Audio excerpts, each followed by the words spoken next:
Assalamualaikum warahmatullahi wabarakatuh. Kembali ke teropong Wak Lebay. Awas, tangkap iblis. Ya ayyuhalladzina amanu atii'u Allah wa atii'ur rasul. Berulang kali Allah Subhanahu wa taala perintahkan kita untuk taat kepada Allah dan taat kepada Rasul. Atii'u Allah, atii'ur rasul. Wa ma atakumur rasul fakhudhuhu wa ma nahakum anhu fantahu. Apa yang Rasul berikan ambil, apa yang Rasul larang jauhi. Tanpa mereka tahu dari mana asalnya. Mereka hanya ikut-ikutan saja. Mereka tidak bertanya apa yang Allah firmankan, apa yang Rasul sabdakan. Qala Allah, qala Rasul. Bukan kata fulan, kata fulan, kata fulan, kata guru saya. Tanya dari mana datangnya. Karena bapak kita, kakek kita, guru kita bukan Nabi. Yang Nabi adalah Muhammad sallallahu alaihi wasallam, yang Rabbuna perintahkan kita untuk mengikutinya.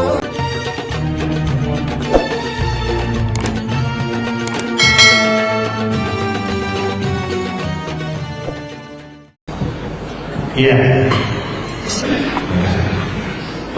bapak-bapak hadirin sekalian, sekedar promo tentang indahnya hidup di bawah naungan sunnah. Judul yang sangat menarik. Dan ada satu hal yang menggelitik ketika satu pertanyaan saya lontarkan pada jamaah, apa yang antum maksud dengan sunnah? Mayoritas menjawab, dilakukan berpahala, ditinggalkan enggak apa-apa. Kalau kita kaitkan dengan judul ini, pengertian sunnah yang memang menurut definisi para fuqaha tadi itu enggak nyambung. Bagaimana mungkin kita bisa hidup dan merasakan indahnya hidup di bawah naungan yang dilakukan berpahala, enggak dilakukan enggak apa-apa, males gitu. Maka kalau kalimat ini kita terjemahkan dengan benar, bahwa sunnah adalah perkataan, perbuatan, dan ketetapan Rasulullah Shallallahu Alaihi Wasallam dalam segala aspek, maka sangat menarik.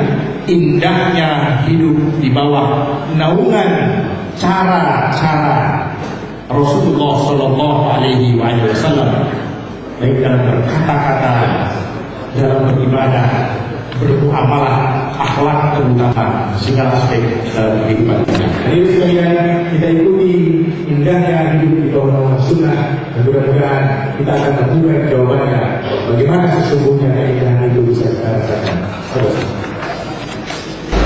Assalamualaikum warahmatullahi wabarakatuh.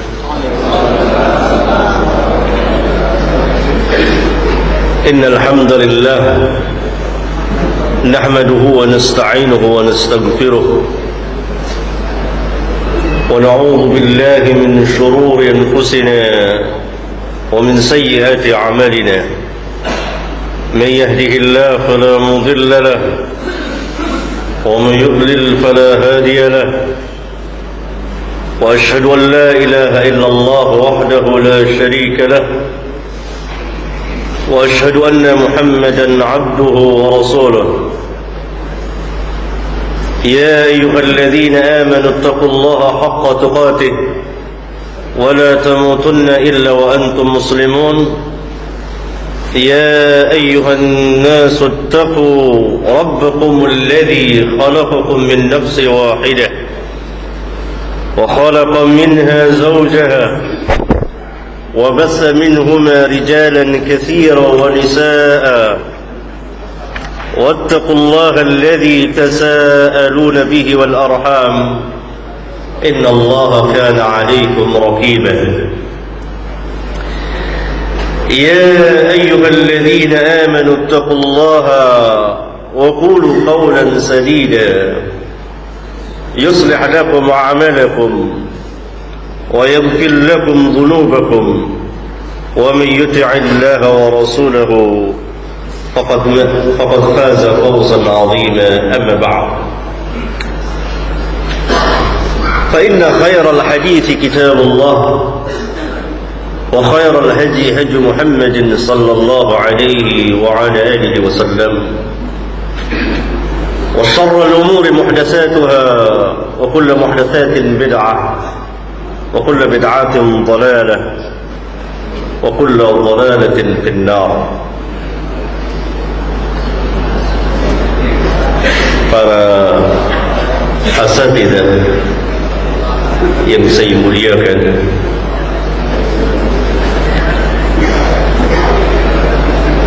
patut kita bersyukur kepada Allah Subhanahu wa taala atas nikmat yang sangat besar di mana kita dapat berkumpul, bertemu, membahas pembahasan yang sangat besar sekali yang menjadi dasar dalam Islam.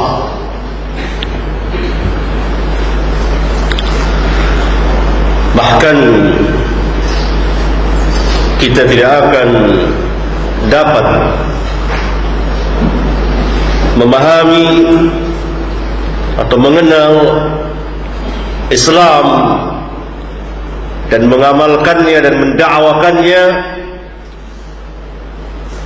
tanpa sunnah Nabi yang mulia sallallahu alaihi wa ala alihi wasallam.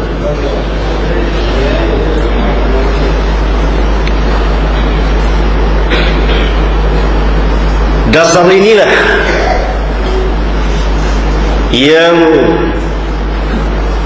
hampir-hampir telah hilang dari dada-dada kaum muslimin. Sikap dan cara beragama yang sungguh telah jauh dari sunnah Rasulullah sallallahu alaihi wasallam.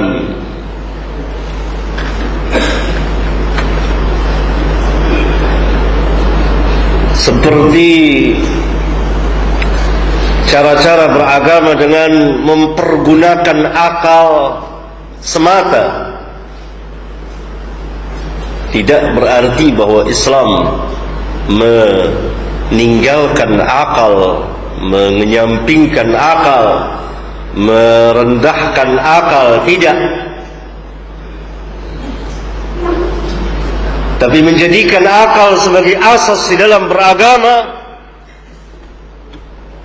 sebuah kesesatan yang nyata dan dalam.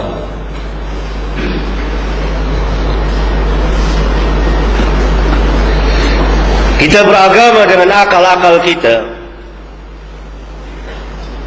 Kita pun beragama dengan perasaan kita. Kita beragama dengan mengikuti tradisi khalayak ramai, kebiasaan manusia, adat istiadat dan seterusnya. Seperti kita sering dengar perkataan yang beredar di masyarakat kita, kalau disampaikan kepadanya sunnah Rasulullah sallallahu alaihi wasallam. Karena kalau kita berbicara tentang sunnah, maka ada lawan dari sunnah, yaitu bid'ah. Nanti akan saya jelaskan apa makna dari sunnah ini secara lengkap. Sering kita dengar orang mengucapkan, apa salahnya kalau saya mengerjakan seperti ini? Bukankah perbuatan ini baik? Bukankah niat kami ini baik? Daripada kita tidak melakukan sesuatu, maka kita akan melakukan ini dan seterusnya. Semuanya ini kan keluar dari ra'yu akal pikiran semata, bukan dari sunnah Rasulullah sallallahu alaihi wa ala alihi wasallam.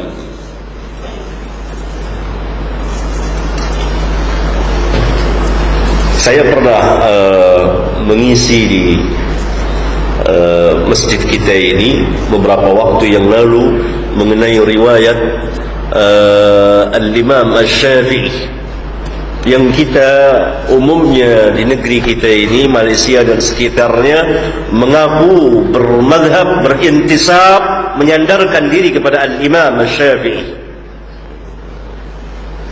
Maka ada beberapa riwayat yang saya bawakan yang dicatat oleh para ulama, seperti Al-Imam Al-Baihaqi di kitabnya Manaqib Al-Imam Asy-Syafi'i, atau Al-Imam Ibn Abi Hatim di kitabnya Adab Asy-Syafi'i, dan di lain-lain kitab para ulama bahwa Al-Imam Asy-Syafi'i selalu keluar dari lisannya qala Allah, qala Rasul, qala Allah, qala Rasul, sehingga pernah terjadi perdebatan antara beliau dengan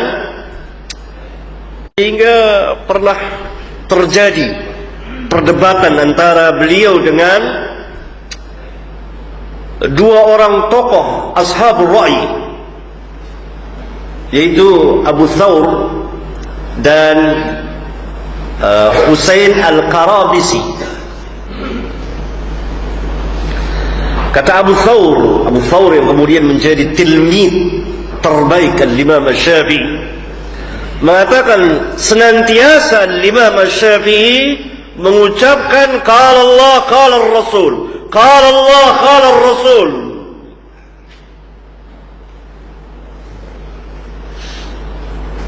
Sampai datang gelap malam, lalu kami rujuk, kami tinggalkan bid'ah kami dan kami mengikuti Asy-Syafi'i.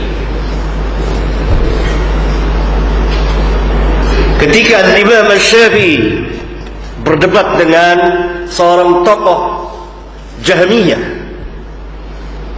yang bernama Bishr bin Ghiyath Al-Marisi,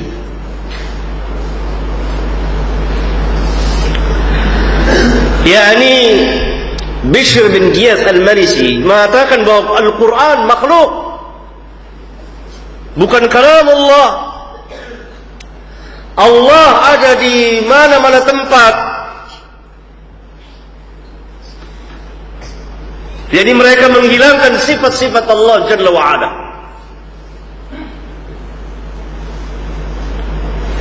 Lalu Syafi'i bertanya kepada Bishr,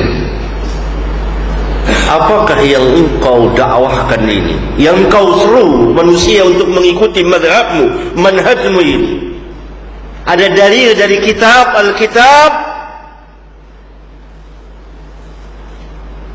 ada keterangannya dari Alkitab Al-Quran, awis sunnah, atau dari sunnah?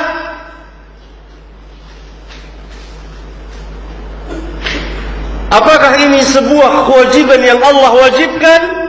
Hal wajadta 'anis salaf, apakah engkau dapati dari salaf, perkataan kaum salaf yang seperti ini? Bishr menjawab, tidak. Kata Syafi'i, engkau telah mengakui kesalahanmu. Ini sikap dan cara beragama, ya. Oleh karena itu mengandalkan akal semata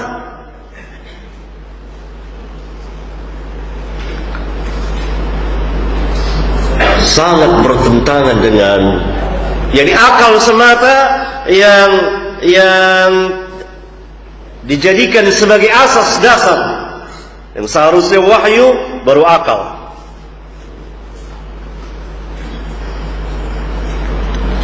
Maka kita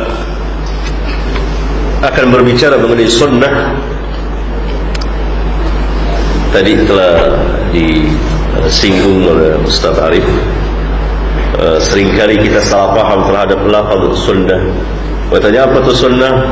Ya dikerjakan berpahala, tidak dikerjakan tidak apa-apa. Ini seringkali. Padahal sunnah secara lughah, secara bahasa, artinya at-tariqah, as-sirah, jalan atau perjalanan.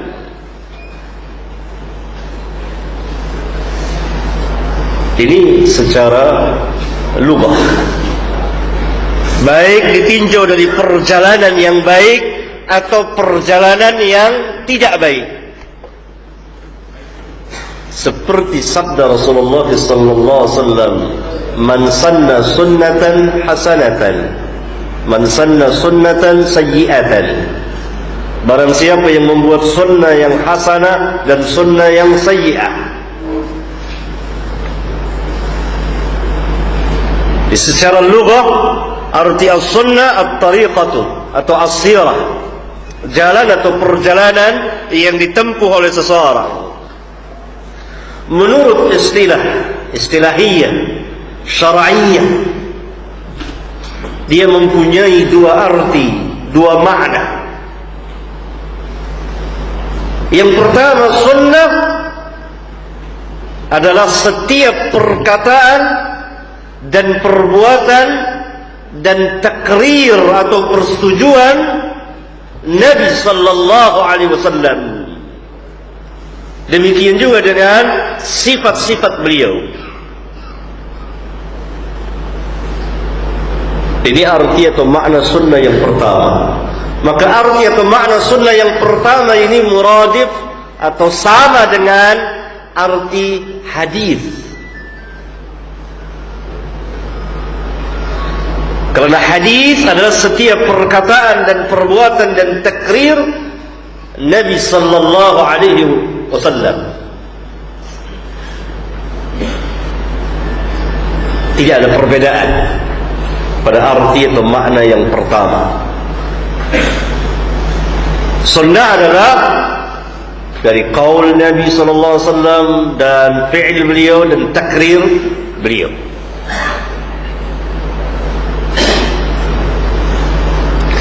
Sunnah dalam arti yang kedua, sesuai artinya secara lughah bahasa, yaitu perjalanan Nabi sallallahu alaihi wasallam. Tetapi yang dimaksud adalah perjalanan kehidupan beliau, yakni perjalanan kehidupan beliau di dalam mendakwakan Islam, mengajarkan Islam, mempraktekkan Islam dan seterusnya secara keseluruhannya, dari manhaj cara beragama beliau, akidah beliau, peribadatan beliau, muamalat beliau, adab dan akhlak beliau secara menyeluruh tentang al-Islam. Sunnah dalam arti yang kedua ini lebih luas artinya dari yang pertama.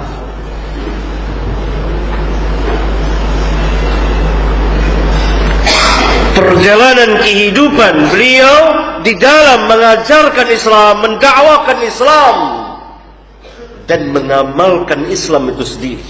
Islam yang meliputi seluruh ajarannya, ya akidahnya, ya ibadahnya, ya muamalatnya, ya adab, akhlak dan seterusnya.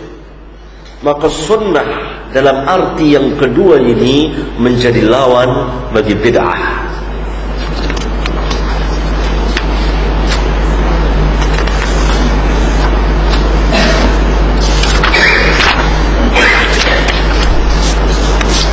Sunnah dalam arti yang kedua ini menjadi lawan bagi bid'ah. Dikatakan fulanun ala sunnah, si fulan berada di atas sunnah. Ini di atas sunnah Nabi sallallahu alaihi wasallam.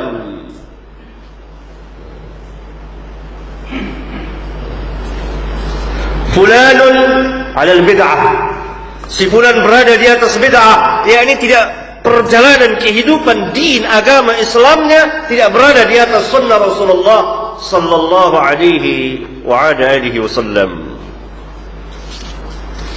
Ini arti sunnah secara istilahiyah syar'iyyah. Dia mempunyai dua arti. Arti yang pertama tadi sama dengan hadis, tidak ada perbedaan. Arti yang kedua lebih luas.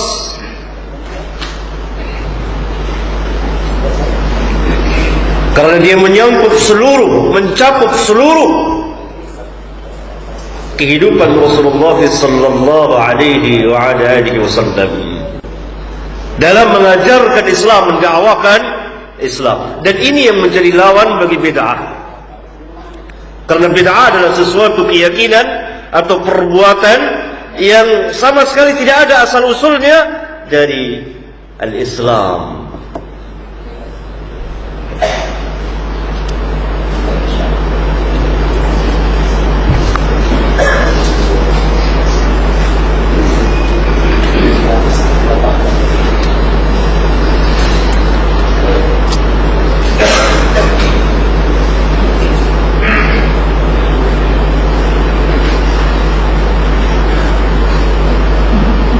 Apabila kita telah paham ini, maka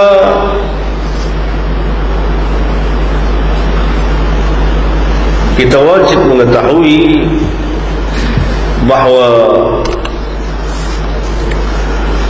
kewajiban kita berpegang dengan sunnah Rasulullah. Kita wajib mengetahui bahawa kewajiban kita berpegang dengan sunnah Rasulullah sallallahu alaihi wasallam. Tapi sebelumnya akan saya jelaskan, bacakan beberapa hadis yang menjelaskan kepada kita bahawa lafaz dari sunnah dan hadis langsung telah disabdakan oleh Rasulullah sallallahu alaihi wasallam. Lafaz sunnah dan hadis telah disabdakan oleh Rasulullah SAW dan dijelaskan maksudnya. Di antaranya sabda beliau, "Man ya'ish minkum ba'di fasayara ikhtilafan katsira, fa'alaikum bisunnati." Barang siapa yang hidup sesudahku, maka dia akan melihat perselisihan yang banyak sekali. Maka hendaklah dia berpegang dengan sunnahku,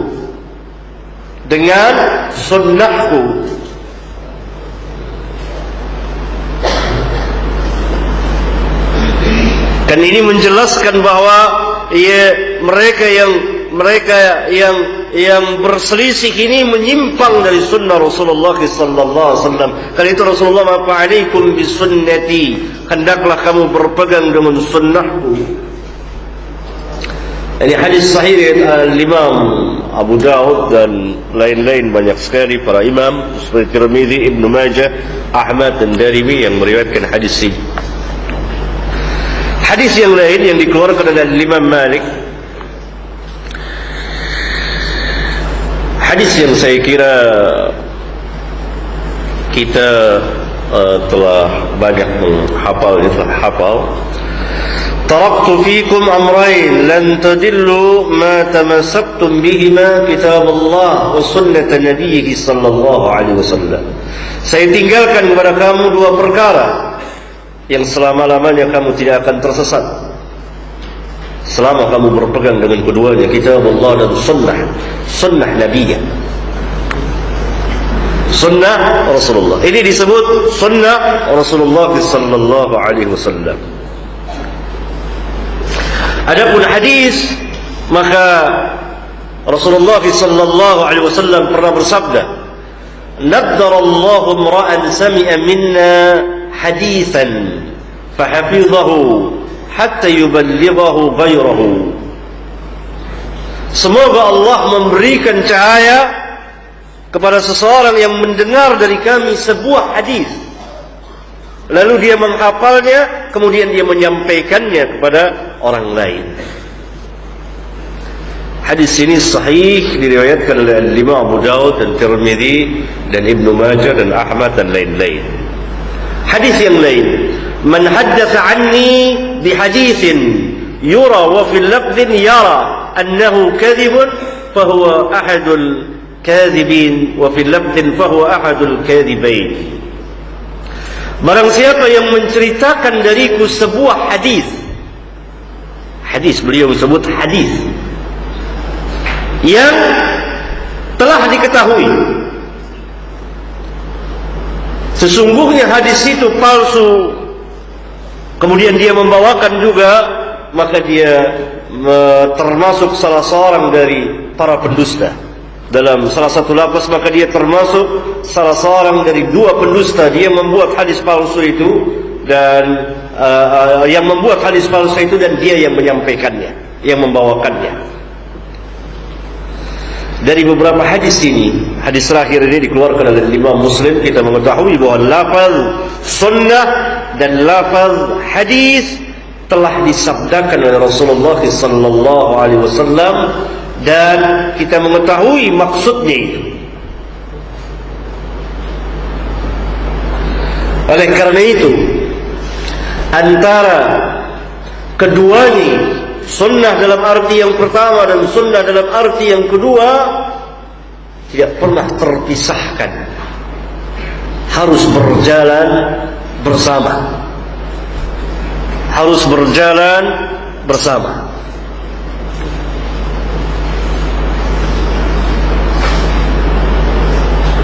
Oleh karena itu, tidak setiap orang yang berdalil dengan hadis, yakni sunnah dalam arti yang pertama, dia berada di atas sunnah secara hakiki. Alhamdulillahi Rabbil Alamin.